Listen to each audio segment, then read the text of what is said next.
Our democracy is under threat. It is under attack. Hindi lamang ang kinabukasan naming mga kandidato ninyo, hindi lamang kayo. Ang nakataya dito ay ang ating bansang Pilipinas. Our democracy is under threat. It is under attack. And the proof is, itong aking suot-suot na t-shirt. Pinagkaitan nila ng kanyang karapatan pantao si Pangulong Rodrigo Roa Duterte.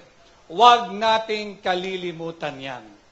Siya ay Pilipino at ang trabaho ng kahit na sinong gobyerno, kahit gobyerno ng Estados Unidos, gobyerno ng China, gobyerno ng Singapore, gobyerno ng Russia, gobyerno ng North Korea, higit pa ang gobyerno ng Pilipinas.